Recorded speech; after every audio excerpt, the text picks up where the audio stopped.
Look, if you're a history buff or just like really cool things, you have got to check out the Westerly Armory.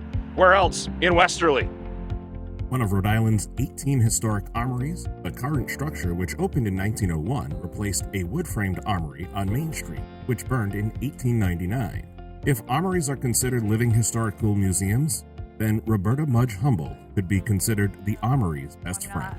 I'm a collector of facts. People mistake me for an historian because I know some things from history. But my job is to go around Rhode Island and do presentations that are entertaining and fun and show off the state so that maybe people will visit more than just their town or the town next door because there's so much. For Roberta, the armory has played a significant role throughout her life. I did grow up in Westerly. I was born and raised in Westerly, and I went to Westerly High School. What appeals to me about the armory is when, as a kid, I came here to poultry shows, to antique shows. I learned antiques, and I ran a shop when I was a teenager, and believe it or not, out in Dunn's Corners section of Westerly. Armories can play a variety of roles in their community. We're a community museum. We do local military, but we also do community memorabilia. And people are amazed. We have people come in from the community, and obviously they recognize a lot more than other people, but everybody who comes in from out of town, out of state, out of country, they've all been impressed. Tours are free. So we have a wonderful museum. We're downstairs and upstairs. We're an event venue. The drill hall is 6,000 square feet. It's rentable for everything. We do a few weddings a year, but we like to do other kinds of events. We do our own too, to raise money for the armory. And we have the Westerly Band here. Their room is upstairs, and they go back to 1852. So they're 173 years old and still tooting their horns. Now, perhaps one of the most challenging questions I presented to Roberta was, which historical artifact here at the Westerly Armory is your favorite? They're all my favorites. From the military side, I like our Civil War corner because in it we have a hat from the Westerly Rifles. There are only two known to still exist because the Westerly Rifles are a defunct Rhode Island militia unit. My favorite things in the community area, it might not appeal to anybody else, but this is mine. Okay, there's a baseball still in its box that was won at the Dunn's Corners Carnival, which no longer exists, back years ago. And it just reminds me of the carnival and makes me rather happy. But we show, depending on who comes, local people will remember that. We don't mention it much to people if we know where they're from, New York or something like that. They want to concentrate on the things that they like. I think one of our most beautiful displays is the hand-carved World War II warbirds, made by a fellow over many years. He's now well into his 90s. He lives in Hopkinton. They're displayed beautifully. They're all labeled. I mean, you know where everything is. And he has some big ones that we hang from the ceiling, too. We have a series of wedding gowns. They're all local ladies, and we have a picture and bio next to each one of them. Our oldest one is 101 years old this year. It's a wonderful story of immigration because her family had just arrived, and then the groom's family arrived. After that, they met and they married. They worked at Bradford Dyeing Association here. And of course, Bradford Dyeing Association was a place where a lot of the immigrants worked there. But it has a stellar reputation in the nation. And of course, Bradford Dyeing Association did the printing for all the camo, the desert BDUs, battle dress uniforms for the Persian Gulf War. Roberta got involved with the Armory when her role with ESGR brought her back to her Westerly roots. And I hadn't been in the Armory since visiting the poultry shows and the antique shows as a kid. And it was not in good condition. So I put my hand on the building and I said, I will restore you. I know a lot of historical societies in Rhode Island, everything from Bristol to Westerly to Providence, and every one of them struggles. So that's how I got into the armory business. That's right, Roberta has taken her talents beyond Westerly. I wrote the book on the 18 historic armories of Rhode Island, and then I've produced also a booklet, a little brochure that you can hand people. I got a grant for that. And what's nice is when people come in, they want to visit other armories now, so I can give them one of those. And if you're up for the challenge, try going up against Roberta's encyclopedic knowledge of Little Rudy. In a fun way, of course. Frank Coletta and I, my newest game, it takes a Rhode Island village, it's called. Okay. But it's the hardest of all my games because people always know their own villages. But by gosh, you don't know anybody else's. It really is a very difficult game. The others are very doable, but this one is tough.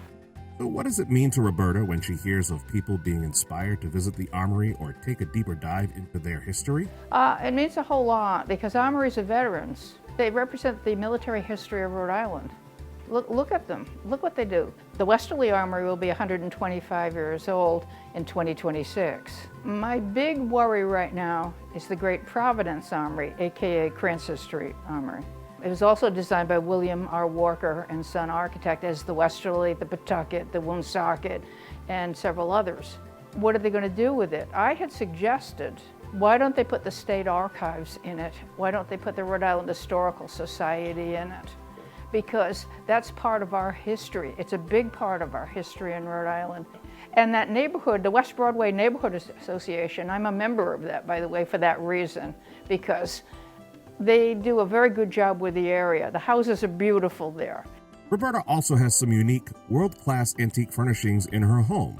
For example, her bed. Okay, my bed is a Victorian bed. It was made in the 1860s by Gustav Millard. It's all carved in mahogany, and the sideboards are lined with bird's eye maple, which is very nice. But on the headboard, there's like a little duck egg carved in the center towards the top. That identifies it as a Gustav Millard bed. Millard is mallard, okay, but they pronounce it Millard. Now, as many viewers know, my content has long been sponsored by Cardi's Furniture and Mattresses, so it only felt natural to ask Roberta about a recent special shopping experience. I tell you, I have never had better service in my life. I wanted to refresh mine. I was unhappy with my mattress. And so I talked to the Cardi brothers, the Cardi brothers came here to the Armory for a lunch, and they were nice enough to come and be the speakers and so forth. We do a lunch with series. So I contacted them and said, oh, sure. And then they sent Tommy Rose over, and he did the measuring and all that sort of thing. And it's just perfect. It couldn't be more comfortable. Tommy escorted me over to one of the Cardi stores so I could try the mattresses to see what kind of mattress I wanted. So it's a very special bed, and it needed a little bit more special attention than most beds. We've had the honor of speaking several times at the Westerly Armory from 2014 until recently. You know, we had a lot of fun sharing stories, talking about family, business. It's been a blast. The Westerly Armory is a remarkable place. Roberta and her team does a great job. It's full of historical artifacts. It's something you really want to see. You know, it's a beautiful venue. Historic, yes, it's like a castle. Comes out of the clouds. Beautiful Westerly, right off exit 1. Short drive. You can pack a lunch if you want to get there, but we hope you get down and see it. I just love it when Rhode Island groups come together. Now back to the museum and a trip to the basement to see quite a unique display. Well, you've got to see this, okay. He made the crenellations of the Armory. The crenellations are those top things that are capped in Westerly with granite. Other armories are capped in copper. He made this 27-foot long crenellation display that was very high, and the National Guard helped me put it up on the State House lawn it was one of those days that the Rhode Island Historical Society Cultural Day. So we got it up there, and it came back after that event, and then we needed a float for the parade. So this particular float is made from that, but it is the Armory. And what we do is each time we take it out, we only take it out about every 3 or 4 years. We'll probably take it out next year because it's the 125th of the Westerly Armory. But we change the look of it and the theme and so forth. We put some mannequins on it to represent different things. Sometimes, like the last thing was Community Remembered. So we had a Westerly band mannequin, and we had Charlie Otter, who was a World War II veteran, but also he was editor and publisher of the Westerly Sun. So, are you ready to experience the Westerly Armory for yourself, or even become a volunteer? I would encourage people to come. Tours are free.